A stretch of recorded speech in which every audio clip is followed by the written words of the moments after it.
Hey guys, आप सभी का वेलकम है गुरुकुल हब यूट्यूब चैनल पर। आज की इस वीडियो में मैं ग्रुप डी एग्जाम से संबंधित आपको 21 ऐसे टॉपिक्स बताने जा रहा हूं जिनको अगर आपने तैयार कर लिया तो डेफिनेटली आप ग्रुप डी एग्जाम में बहुत अच्छा स्कोर कर लेंगे और एग्जाम को पास भी कर लेंगे। हर एक की यही कोशिश है कि एग्जाम को बेहतर से बेहतर परफॉर्मेंस के साथ पास कर लिया जाए। तो उन 21 टॉपिक्स को मैं यहां पर डिटेल में बताकर चलूंगा। एक एक टॉपिक को आप नोट कर ले, अपने पास एक पेन पेपर जरूर से रख ले। एक भी टॉपिक अगर मिस कर दिया तो बहुत बड़ा नुकसान हो जाना है, तो उनको आपने नोट करना है और बारी बारी से उनको तैयार भी कर लेना है। वीडियो पसंद आती है, वीडियो को लाइक जरूर से करना, शेयर जरूर से करना दोस्तों के साथ, और चैनल को सब्सक्राइब नहीं किया है तो चैनल को सब्सक्राइब भी जरूर से कर लेना। वीडियो में आगे बढ़ने से पहले मैं आपको एक और अहम जानकारी आपके साथ शेयर कर दूं। जो भी टॉपिक मैं यहां पर बताने जा रहा हूं जनरल अवेयरनेस, जनरल साइंस से संबंधित, उन सभी टॉपिक से संबंधित पीडीएफ हमारे द्वारा प्रिपेयर की गई है ना, और उनके लिंक डिस्क्रिप्शन में है। वहां पर आप बहुत छोटे से अमाउंट को पे करने के बाद सभी पीडीएफ को डाउनलोड कर सकते हैं और डाउनलोड करने के बाद उनसे अपनी तैयारी को बेहतर बनाकर एग्जाम को पास कर सकते हैं। तो चलिए चलते हैं अपने मेन टॉपिक पर, और बारी बारी से मैं यहां पर 21 टॉपिक्स का जिक्र करूंगा कि कौन कौन से 21 टॉपिक्स हो सकते हैं। तो सबसे पहले से शुरुआत करते हैं। देखिए, सबसे पहले से शुरुआत करेंगे तो सबसे पहले नंबर पर हम रखेंगे यहां पर जी करंट अफेयर।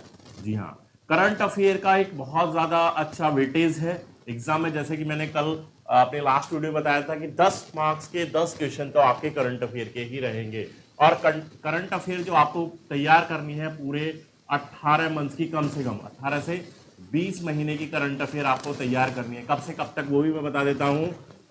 जुलाई 2019 से लेकर बच्चों इसको तैयार कर लेना आप मार्च 2021 तक। ठीक है, कम से कम इतना आप तैयार जरूर से कर लेना।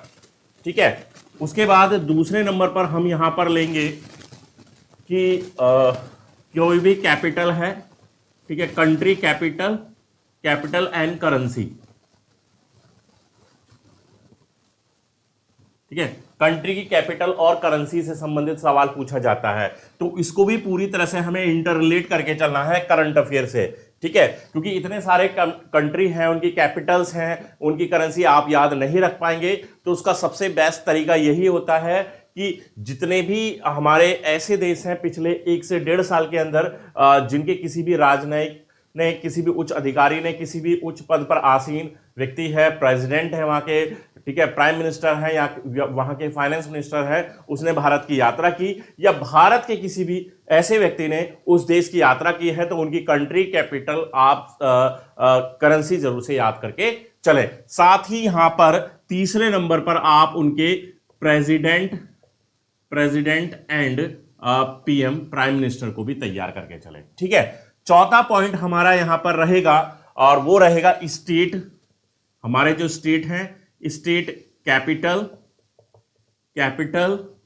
ठीक है, और सीएम, चीफ मिनिस्टर कौन है, और गवर्नर, राज्यपाल कौन है, ये आपको जरूर से याद रखना है। यहां से भी सवाल जरूर से पूछा जाता है। फिर हम आगे बढ़ते हैं, आगे हम बढ़ेंगे, ब्रांड एम्बेसडर पढ़ना है, कंपनियों के ब्रांड एम्बेसडर जो है।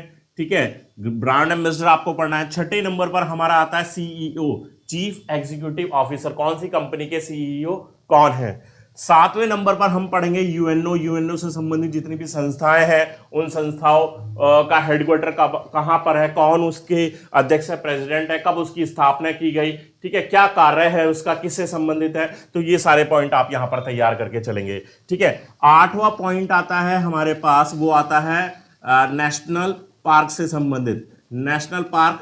ठीक है, नेशनल पार्क ये आप पढ़ेंगे, इसमें बर्ड सेंचुरी आ जाता है, साथ ही इसमें आप इंक्लूड करके चलेंगे राष्ट्रीय अभ्यारण्य जो है उनको भी शामिल करेंगे। आगे बढ़ते हैं, हम 9वें पॉइंट पर आते हैं। 9वां जो हमारा पॉइंट रहेगा वो रहेगा ट्राइब्स। भारत के अंदर जितनी भी ट्राइब्स हैं वो कौन कौन से राज्य में निवास करती हैं।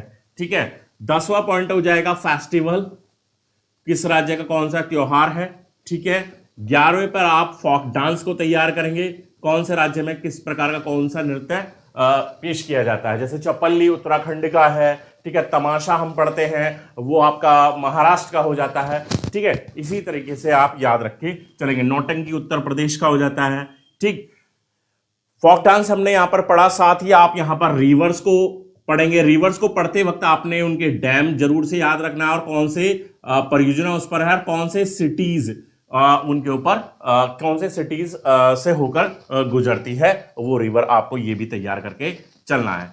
13वां पॉइंट हमारा रहेगा, हम हिस्ट्री में जाते हैं तो वहां पर बैटल्स जरूर से पढ़ते हैं। ठीक है, तो बैटल्स आपको सारी बैटल्स पढ़नी है, जितनी भी बैटल्स हम यहाँ पर पढ़ते हैं, चाहे पानीपत का युद्ध हो, चाहे बक्सर की लड़ाई हो, प्लासी का युद्ध हो, या प्रथम आंग्ल मैसूर युद्ध हो, द्वितीय तृतीय चतुर्थ, ये सारे आपको याद रखने किस किस के बीच हुआ और कब हुआ और किसने ये जीता और कौन सी संधि हुई इनमें। ठीक है, चौथे पॉइंट पर हम आते हैं, उपाधि। यहां पर हम पढ़कर चलेंगे कि किस व्यक्ति को कौन सी उपाधि दी गई, क्या उसका उपनाम है। ठीक है, ठीक है, या उसका नाम का अर्थ क्या है। जैसे अगर हम कहें कोहिनूर, कोहिनूर हीरे को अगर पढ़ते हैं तो कोहिनूर के हीरे का जो कोहिनूर शब्द है उसका मतलब क्या है। ठीक है, तो माउंटेन ऑफ लाइट, ठीक है, प्रकाश का एक पर्वत, उसका अर्थ होता है। शाहजहां के नाम का अर्थ क्या है, जहांगीर के नाम का अर्थ क्या है, अकबर के नाम का अर्थ क्या है, सुल्तान का मतलब क्या होता है। तो इस तरह के शब्दों का भी आप थोड़ा सा ध्यान रखें, उनका अर्थ क्या हो सकता है। 15वां पॉइंट हमारा आता है यहां पर। ठीक है, यहां पर आप जरूर से तैयार करके चलेंगे भारत के अंदर जितनी भी क्रॉप्स होती हैं। ठीक है, यानी कि फसलें, कौन सी फसल में भारत का प्रथम स्थान है, कौन से राज्य का प्रथम स्थान है। ठीक है, इस तरीके से आप ये भी तैयार करके चलें। 16 पॉइंट हमारा आएगा और वो रहेगा आपका आर्टिकल्स। ठीक है, आर्टिकल्स में थोड़ा सा बच्चे थोड़ा सा कंफ्यूज में रहते हैं कि कौन कौन से आर्टिकल हम याद रखें। तो संसद से संबंधित सारे आर्टिकल आपको पढ़ने हैं। संसद के जो पार्ट है वो 3 पार्ट है, प्रेसिडेंट है, ठीक है, लोकसभा है, राज्यसभा है, तो इसको आप जरूर से तैयार करके चले। ठीक है, आगे हम बढ़ते हैं, अगले पॉइंट पर आते हैं। 17 नंबर पॉइंट पर हमारा आ जाएगा, 17 नंबर पॉइंट पर आ जाएगा हमारा फिजिक्स। ठीक है, फिजिक्स पढ़ना है आपको। 18वें पर केमिस्ट्री आपको पढ़ना है। ठीक है, 19 पर आपका बायोलॉजी आ जाएगा, बायोलॉजी आ जाएगा। 20 पर आपका इन्वायरमेंट आ जाएगा। ठीक है, अब इनको किस संदर्भ में तैयार करें। सबसे बड़ी समस्या है कि जी बायोलॉजी अपने आप में बहुत ज्यादा है, केमिस्ट्री ज्यादा है, फिजिक्स। तो मैंने यहां पर आपको बताया है कि PYQs के बेस पर आप इनको तैयार कीजिए। जो PYQs जो पिछले वर्षों में प्रश्न पूछे गए हैं उनके आधार पर इन सभी को आप तैयार कीजिए। चाहे फिजिक्स पढ़ रहे हैं, चाहे आप केमिस्ट्री पढ़ रहे हैं, चाहे बायोलॉजी पढ़ रहे हैं, चाहे आप इन्वायरमेंट को पढ़कर यहां पर चल रहे हैं। ठीक है, अब आपका आ जाता है लास्ट 21वां पॉइंट की 21वां पॉइंट आपने क्या तैयार करना है। तो अब 21वां पॉइंट जो रहेगा वो ये रहेगा कि कोई भी नई नियुक्ति है, किसी भी पद पर कोई भी नई नियुक्ति है, कौन कौन सी योजना भारत में चलाई जा रही है। जैसे कि अटल पेंशन योजना है, या बेटी बचाओ बेटी पढ़ाओ योजना है। ठीक है, समृद्धि योजना है। ठीक है, तो इस तरीके से कौन कौन सी योजना चल रही है और कौन कौन से नए व्यक्ति, मतलब जैसे हमारे CAG कौन है, ठीक है, चीफ जस्टिस कौन है इस वक्त। तो इस तरीके से आप इनको भी तैयार करके चलेंगे। तो गाइस ये थे कुल मिलाकर 21 टॉपिक जो आपको ग्रुप डी एग्जाम की तैयारी के लिए बहुत ज्यादा हेल्पफुल होने वाले हैं। और सारा का सारा पेपर मैथ रीजनिंग को छोड़ दे तो सब इसी में से आने वाला है, कोई भी अवशेष आपका नहीं रह जाता। इनको अच्छे से तैयार कर लीजिए और डेफिनेटली आप ग्रुप डी एग्जाम को पास कर लेंगे। तो आज की वीडियो में बस आपको यही जानकारी देनी थी। आई होप कि वीडियो आपको पसंद आ गई होगी। वीडियो को लाइक कर दीजिए, शेयर कर दीजिए दोस्तों के साथ, और चैनल को सब्सक्राइब नहीं किया तो चैनल को सब्सक्राइब कर दीजिए। मिलते हैं नेक्स्ट वीडियो में, तब तक के लिए बाय।